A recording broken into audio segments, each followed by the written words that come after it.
This presentation focuses on boosting capital effectiveness and efficiency by aligning business and project teams. Research Team 394 have identified key activities in portfolio management and front-end planning that benefit from this alignment, along with successful practices. Their outcomes include a framework and tool to integrate business and project teams during portfolio planning and project initiation. Here to present their findings, please welcome Aivars Krummins, Tranal Chow, Michael Dubreuil, Falah Zawahemah, and Carlos Caldas.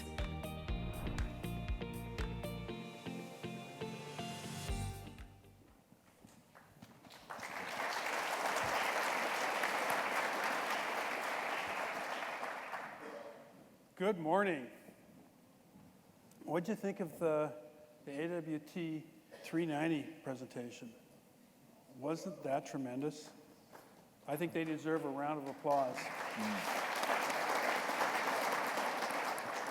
What we're going to talk to you about today is the amount of work that goes in long before you actually pick the project. We're going to talk to you about portfolio management. But we didn't start off, RT-394 didn't start off looking at portfolio management. We started off looking at what's the difference between capital effectiveness and capital efficiency.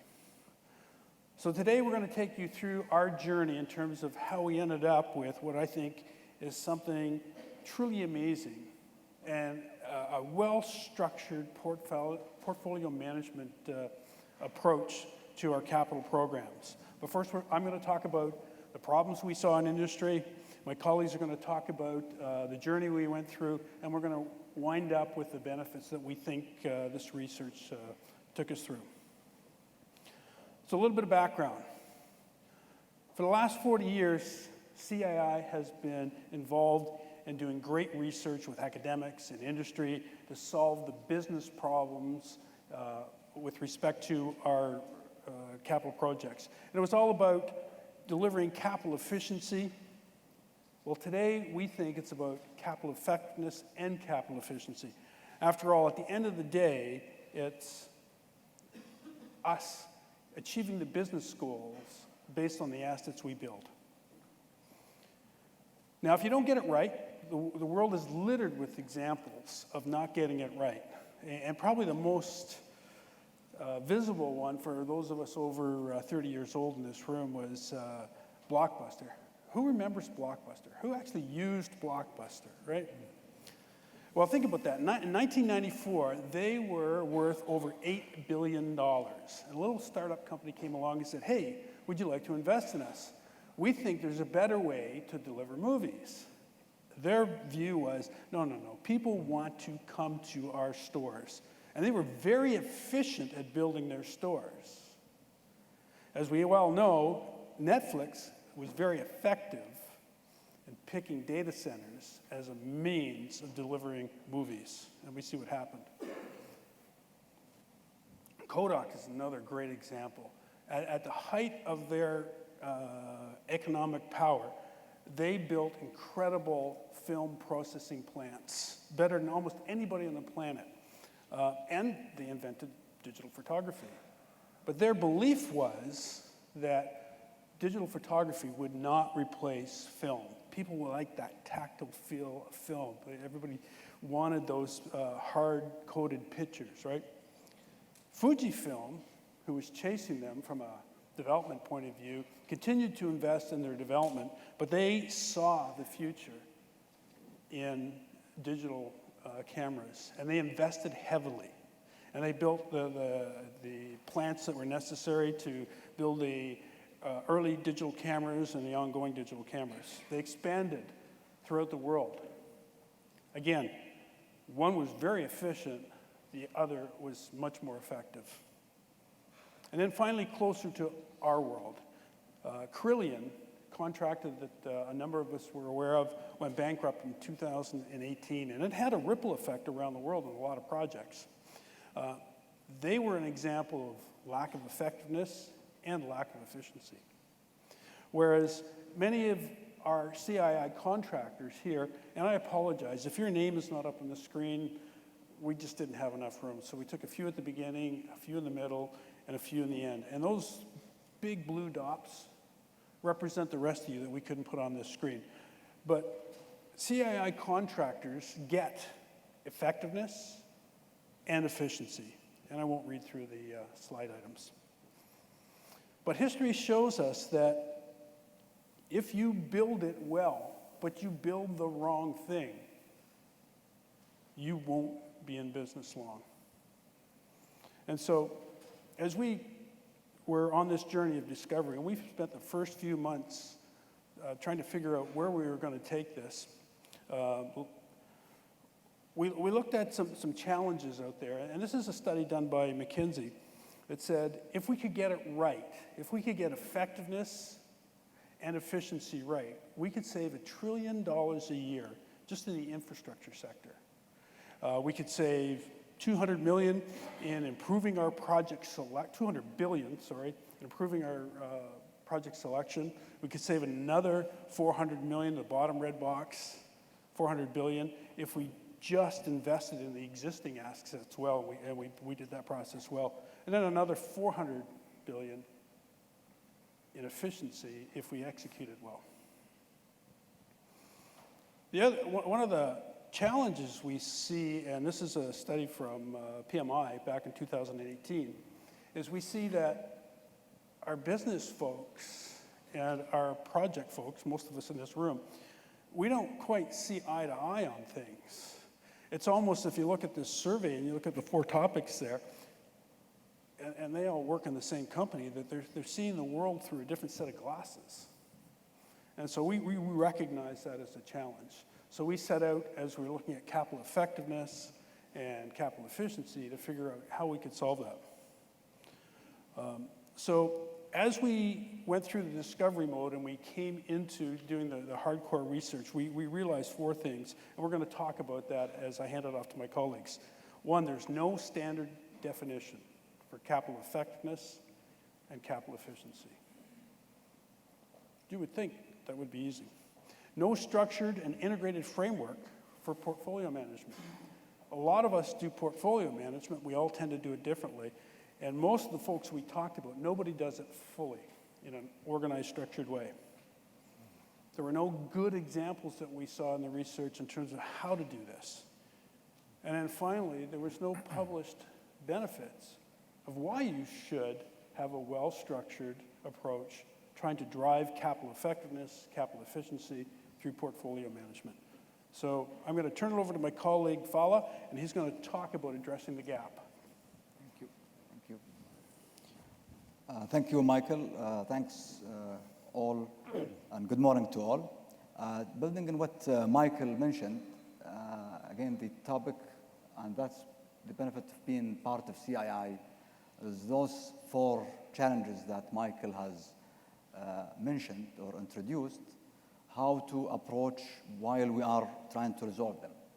So the research team, 394, has, if you look at this holistic view of how we manage our projects, and I will want you to focus on the right-hand side.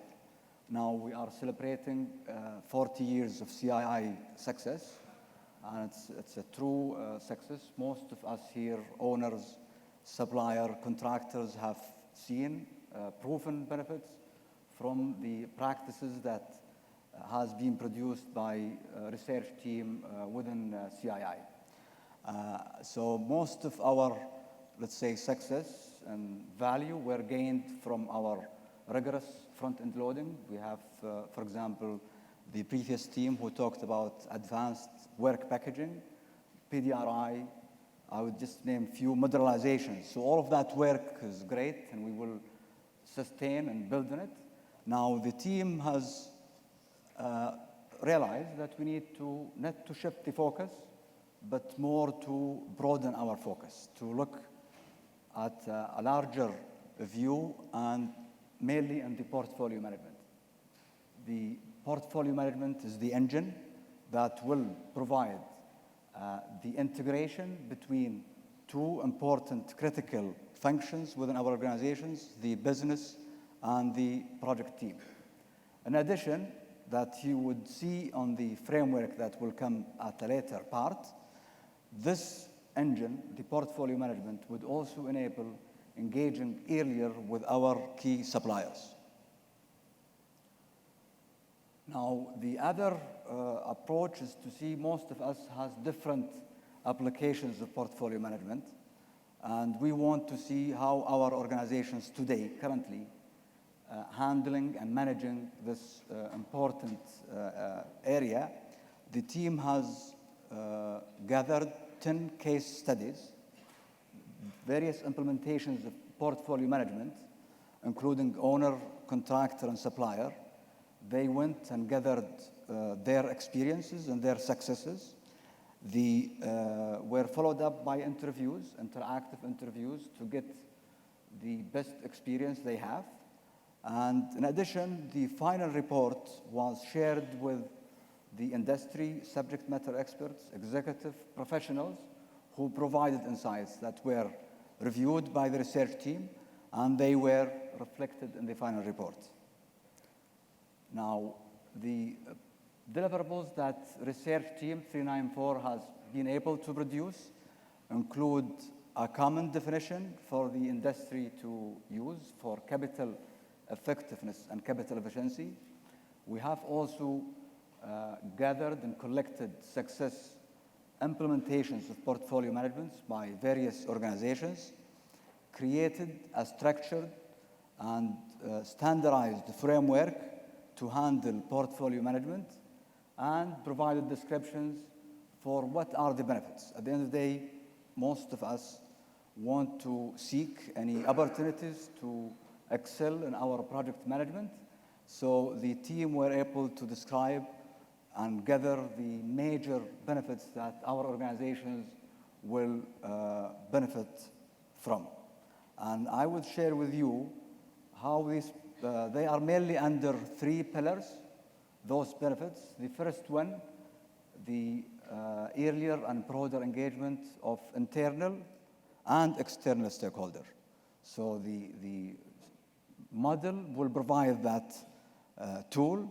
Another second important pillars is the resources. So most of us, for us to build our projects, either the underway or the one that we will introduce into our portfolio, they would need resources, human or material resources. The portfolio management would provide that tool to have visibility, see constraints before they are affecting our success, and provide resolutions. Another important, and I think I would go to the AWPE Advanced Work Packaging excellent presentation who happened before us. There are opportunities that we would not see if we look at our projects individually. If we go that micro, we would miss these opportunities. Now, the framework, the portfolio management framework, would provide that lens where there are opportunities. For example, just a few examples, the standardization of facility that we commonly implement, we would be able to see that a small initial investment would be replicated, or we build or design once, build many. Introducing a new execution and design technology into our projects, decarbonization and circularity. All of these opportunities would be possible because now we have a macro level, holistic view, engaging our business with our products team, and also in collaborations with our key suppliers. Now, these benefits are not only for owners, as most of us would initially think. They are distributed, they are integrative, and each of the stakeholders will have a portion of this gain. The owners, they would have better understanding of the market readiness, what are the resources available, what are the new technologies that would help them to execute their projects better. The contractor would be more aligned with their clients. They would know their strategic targets. Service provider would be able to influence and advise their customer with innovative alternative. For example, we may change the design that will require less resources. So that knowledge from the service provider would help the overall project execution.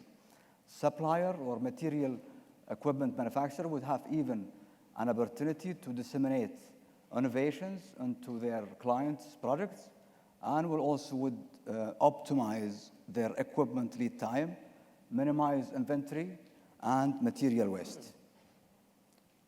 Now, moving to another important deliverables of the research team, 394, is the common definition.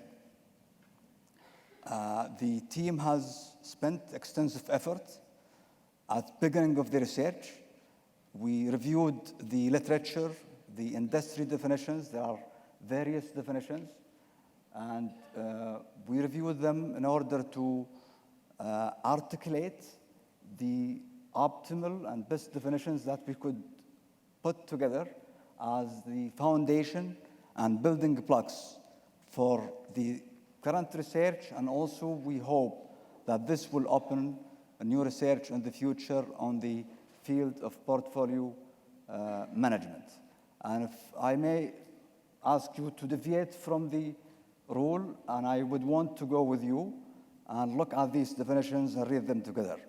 The portfolio capital effectiveness is our ability to select and deploy capital projects that lead to the achievement of strategic business and objective outcomes and benefits considering all constraints. Similarly, when we look at project capital efficiency, it's our ability to define, develop, execute, and manage the delivery of a competitive project that optimizes strategic returns considering safety, schedule, financial, social, and/or environmental goals over its life cycle. And with that, I would turn it over to Tranal to continue the second part. Thank you, Falah. So the structure and integrated process and framework that come up from our research team sit right between corporate management and project management. And our team has come up with a tool and a roadmap. What you see on the screen here is the cover page or a screenshot of the tool itself. It is an interactive, integrated, and structured framework that hopefully will guide everyone here to make use of that and help to identify, select, develop, and manage your corporate portfolio effectively and efficiently. So the process to manage capital project and portfolio, the key ingredients and the key message there is to have an integrated team with both the business and the project side. This is the essence of the whole portfolio management. And as you can see, this is the framework as shown here. It starts off with inputs coming out from corporate management, feed it into the preparation stage, where this one team, integrated team with both business and project teams start working together in the preparation stage, moving on to the explorations and optimization stage. And as you may see, this is a closed-looped exercise between the exploration stage and the optimization stage there. And that is essential. And the reason for that is during that cycle, there could be projects that get initiated, continue, accelerated, deferred, or canceled. But then until the final portfolio is being defined at the end of that particular cycle, this closed-loop cycle will help to have all these projects continually being investigated, reviewed, and so that nothing is going to miss out from there. And at the end of the day, after the optimization stage is completed with a defined portfolio, it will become a natural transition to have new projects being identified. Those projects could be large, could be small. those projects to be identified that could be continued for various reasons, and as well as the project that being canceled or deferred will be transitioned into project management. But as the one team has all worked together already, this would be a smooth transition. So let's talk about a little bit more about this framework. It started from the input.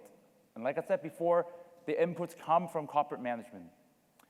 And this framework basically set out the framework and information that required from corporate management to help and assist the portfolio management team, i.e., again, that one team, that one integrated team with business and project team working together to start off the process. Now, the key ingredients of the inputs shown on the screen there, those are very common goals, and I bet many of our organizations has those goals together. And those are critical, even those common, but critical information that the integrated one team needs to know in order to understand the constraints, resources, and other ingredients that needs to help them in preparing for the portfolio management process. And once the inputs are there, then we'll start the preparation stage. And this is when this integrated one team start work together with business and projects folks together. And the idea is having the right and the relevant party together, identifying and understanding the processes that will work for the company, and having the right technologies or IT system that will help that whole process to work smoothly. And with that into place, the reason having this team starting so early in the preparation stage is to ensure that both the business and project team get early buy-ins for the whole process and understanding all the constraints and criteria. And with that, that will even help in terms of information flow, communication flow better, avoid any duplications of effort by both either the business team or the project team working towards the common goal. And the key for that as well there is having a competent portfolio manager identified and accepted by both the business side and the project side, laying out the expectation and contributions that each member from the business and project team that could contribute to the overall good. And obviously, that will become having a very clear RASI matrix or roles and responsibility matrix coming up from there. And that will actually enhance the whole process moving forward. So once we have the preparations done, the integrated team with business and projects together will start the exploration process. Now, during the exploration process, the team will, number one, evaluate and go through some of the, well, not some, but actually all of the projects in the existing portfolio, but as well as identifying and generate new ideas for new viable projects that meet the corporate goal and understanding the corporate constraint there. And with that, the project team will go into evaluating and thinking that in terms of leveraging the expertise of both the business side and the project side in terms of generating new ideas, which will increase and improve the portfolio effectiveness, which we talked about the definition earlier. But as well, with the expertise from both the business and project side together, the information and the data that's gathered would be more comprehensive and complete in terms of evaluating any ongoing projects that will help to make the exploration going smoother. And on top of that, during the exploration phase there, we found that company would actually engage external stakeholders during the process to explore opportunities that would engaging external stakeholders, including regulators, it could be indigenous partner, it could be owners, it could be your supplier, it could be your general contractors. So all and say that the exploration stage will help the whole process. And then moving on to this same closed-loop cycle there, once we have the exploration stage done, it's moving to the optimization stage there. And in the optimization stage, again, it's the same one team, integrated team with business and project team together, is trying to prioritize and select the right projects based on the list of new ideas of projects just generated from explorations, as well as the existing projects that are ongoing in order to determine those projects that will be initiated, continue, or accelerate, or even cancel or defer for many different reasons there. And at the end of the cycle, This cycle is an iterative process, and this closed loop could generate maybe a few times before you can actually come up with the final portfolio list. Then that will turn into new projects coming into place, and those projects could be large projects, could be small projects. That also will come into place is the approval of the continue of existing project, and in some cases, a deferral or cancellations of the project as well. And during the evaluation process and optimization stage there, some of the key elements that with the integrated team will help is actually assessing asset or resources allocations, cash flow, and financial performance of the portfolio, which are critical to the success of the company and the portfolio, given that there are many competing priorities and many projects that we would like to do. At the end of the optimization stage, like I said earlier, there will be new projects coming into place, large or small. There will be project continuation, and there will be cancellation and deferral. But because of the one team has been working so well together throughout this whole process with the business and project side, that naturally become a smooth transition into project management. With that setting up the framework for new project, we know both the business and project side know what's the expectation for the new project. And for continuation of existing project, that will be a natural transition as well too, is if there are any improvement requirement, and the reason why those projects will be continued is all well-known among the business and project side. And last, but certainly not least, some of the project needs to be deferred or canceled for whatever reasons. And again, this communication has all well been known among the business and project team. At the end of the day, that would become a very smooth transition and the basis of communication to the broader project team at the end. And the beauty for that at the end is, as we transition to project management, that one team approach would be able to, for example, for a new project, to identify the right execution strategies for that new project.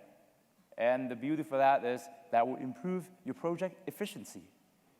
But that doesn't have to end there when the project passes on to project management, because this is a collaborative, ongoing project for that one team.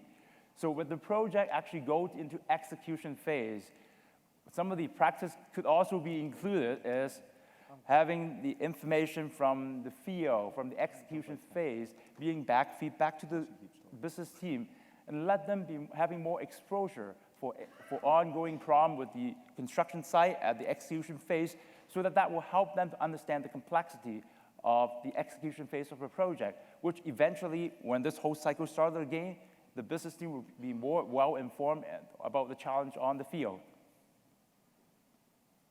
So now I would like to pass the time to my colleague, Aivars, to talk about some of the team integration practices. Thank you, Tranal.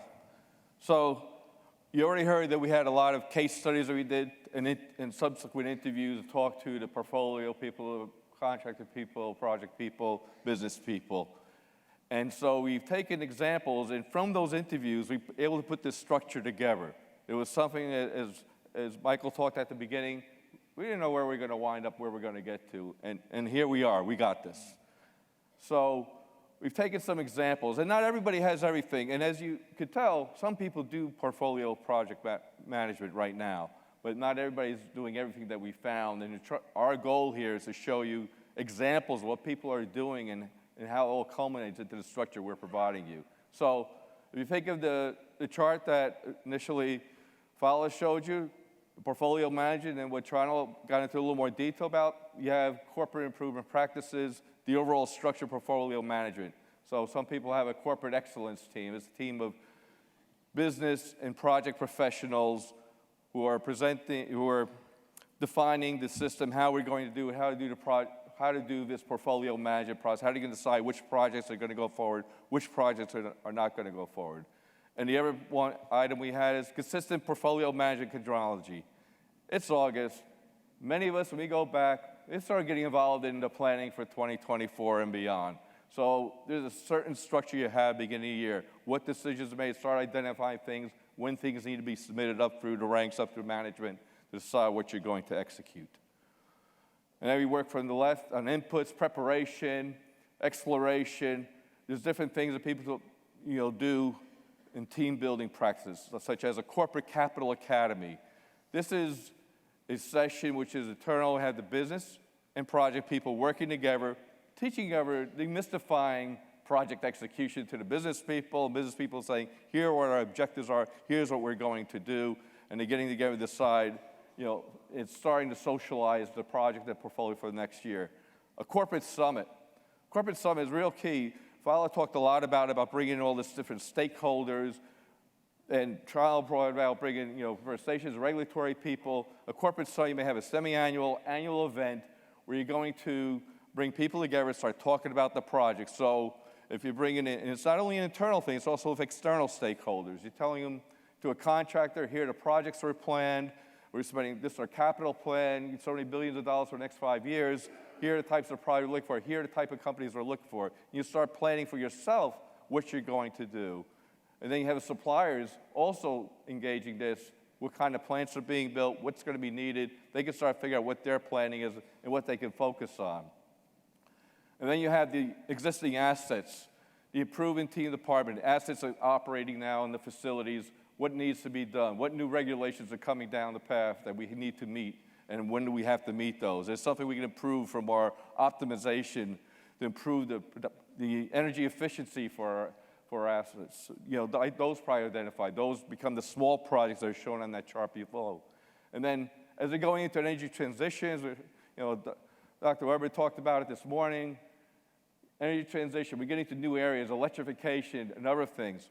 And you're doing projects that you may not have to do before, haven't done previously. You needed some expert, bring some third parties in to help define the projects better, understand what the needs are going to be for this new requirements. And now we go, okay, we've kind of defined our projects. We're ready to get close to handoff to the project teams going to execute the projects.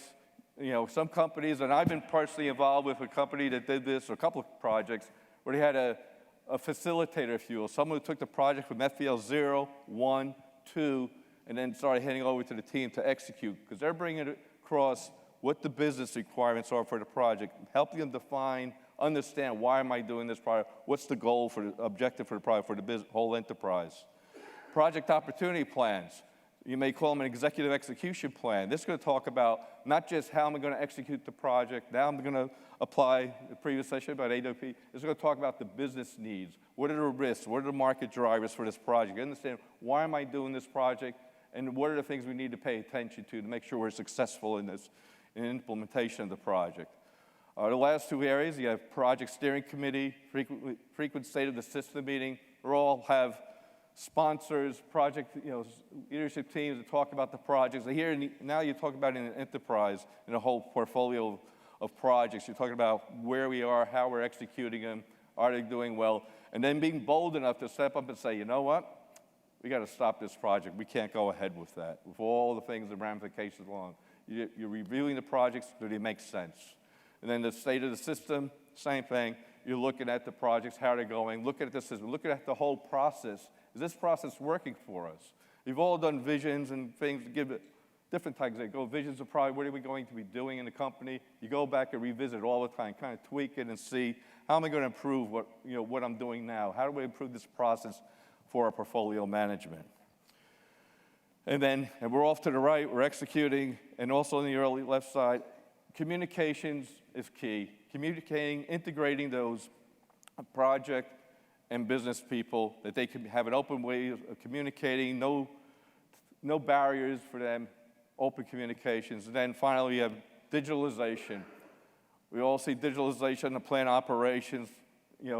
Jay talked about digitalization, get that information up front on projects during the AWP, and now we want to see it's an overall portfolio. We want to look real-time data. How's it going? Is it moving in the right direction? Is this meeting our expectations? So, our conclusions. Clearly, we believe it's important, and this is a step, we talked about everything that CII does is on the, capital efficiency, excellence, delivering projects on time, on schedule, great quality, so on, in the top safety. Now we want to talk about integrating between the business and aligning between the business and project teams. And it has many benefits. You're better to identify solutions and resources. How do we improve capital performance? What are the steps that we're going to do? Bringing new ideas into the projects. And by all means, we need to be promoting both capital effectiveness and efficiency to ensure excellent projects deliver excellent results. So what are you going to do? Now that we've listened to us, this is something new for some of you. Some of you have everything here. First off, we spent a lot of time, a few months, to get these definitions right for capital efficiency and capital effectiveness. Use the definitions consistently on all future research and update past research. When we're refreshing zero action techniques, there's some terms like that. Let's use the same definition. Download the RT-394 tool. If you go on your conference app, look on the schedule, find our presentation, dig in, there's attachments there. You could read the information resource. It's going to be really small and hard to read. Maybe on your iPad's a little better. So if you're a CI member, the QR code here will take you to the CR knowledge database. You'll be able to see it there in bigger print. You need to log in. If you're not a member, say, this is really good stuff. Please join CII. And then we plan to have a tutorial. There's a lot of information. You saw the chart, the Tranal plate. There's a lot of details, a lot of data. In September, we plan to have a webinar. Watch your inbox for the date for that webinar. And then for those of you who have portfolio management, use this tool to do an audit. Do what gaps you may have, what improvements you can make to your system. We're all trying to improve how we do our work. And also, if you don't have it, here's a starting point to start looking at what we do. And recognize, this is not just for the owners, this is for the contractors too. We select projects, what areas we want to focus on, what markets we want to work in. It applies to everybody. And for all of us, be sure to engage with stakeholders, internal and external, earlier. Get involved in the process. I've seen it done before. It helps. It makes sense. You can start planning. And with that, here's our team. Thank everybody on the team. Spent a lot of time and hard work, got to know people. We had an experienced team. We had new people, and everybody worked closely together, brought the case studies to us. We were able to do it. Want to call out Basel Safa, who unfortunately can't be with us. He's our grad assistant. He's done great work, and obviously he's really good because he's now worked for an engineering contractor up in Montreal, expanded the airport there. So we will thank him for all his efforts. And then the other comment I'd like to make around this, Falah presented today, and you see Sayed Bakari from Aramco Services. We had over 30 meetings during our sessions. They were at most of the meetings. You don't have to have members on research teams just from the US or North America. They could be global research teams. They may not make all the teams, but they may be presenting at the end. So by all means, think of that when you're setting up your research team. So with that, we're ready for questions.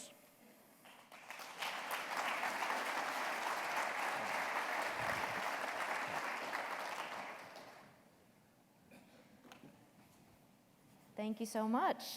Okay, a lot of questions coming in, so we appreciate that. Here's the first one for you. What are the main challenges of integrating business and project teams? Well, I would say that it starts with, let's say, the awareness on both sides, because they have different perspectives on things. And the first step, I think it's convincing, for example, the business side of the organization that it's value in getting input from the project team and vice versa. But in order that to have, you have to have the structure in place that allow that to happen, because sometimes you have organizational structures that create silos and don't promote that integration. And that's why when we thought about, okay, how are we going to package the findings of our research in a way that it's valuable for companies moving forward, that's why we thought about that idea of the integrated and structured process, because it provides guidance in terms of, okay, what needs to be done? What's the role of the business individuals, the project? So what are the opportunities? What are the benefits to each one? And showing examples of how some companies doing that. And I think all of that contribute to people understanding their role in the process and then achieving better integration at the end. Thank you. What is the importance of engaging suppliers earlier, and how can owners do that? I'll take that. Okay. Yeah, I already talked about it before during the presentation, and it just, you get your arms around, get your planning, and you're looking at, we've come out of a miserable market for time, and now everybody's gearing up to do a lot of projects. So there's going to be a lot of competition for these projects. So if you have an idea what you're going to do over the next few years, by all means, engage the suppliers, engage the contractor, service providers, and get them involved early. It's going to make your projects that much more successful, and you'll be able to reach your goals. Thank you. And if I may add in there, Yes. it's from an owner's perspective, engaging your supplier and contractor early, you wouldn't be able to know what's the market right now. You would know the market intelligence, especially in this pro-COVID ideas and pro-COVID era, that short of labor, short of material, long lead times and whatnot, other things there that will contribute to your success or unsuccessful your project. So having your partner or contractor come in place earlier will actually help you to have that strategic partnership, if possible, to get them going. Thank you. All right. What should I do if the difference between capital efficiency and capital effectiveness is not considered a priority in my company? I'll take that one. Okay. If you get that impression, you need to talk to more people in your company. You need to talk to different layers of your company. You need to invite them to talk to others outside of their company, peers in your industry. If you're in a company that doesn't believe that capital effectiveness and capital efficiency is important, your company could end up like Kodak or Blockbuster or Carillion. That's how important it is, right? History is just littered with companies that truly didn't understand capital effectiveness versus capital efficiency. So if you get that type of answer, that's an opportunity for you to engage, not to draw back. Good, thank you. This is an interesting one. Are members of the research team available to come and speak to my executives? I'll take this one. Do you know who's asking the question? No, sorry. No. Sure, the team are... It's all anonymous. Yeah, the team are ready during the conference for any exchange of any knowledge and experience, and we would also have our emails for future interactions with CII members. All right, thank you. And we are going to do the webinar, so we give you a taste of the portfolio. I don't know if you remember when Tranal was up there, he had the picture of the guide.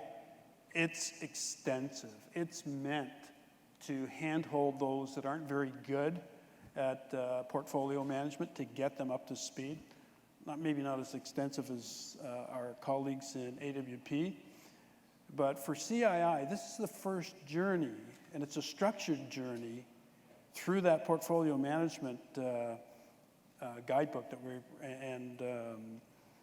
webinar that we're going to produce. It's a structured journey to begin to invite our business colleagues into the fold, which is something I think a lot of us here at CII have been trying to do for a couple of decades.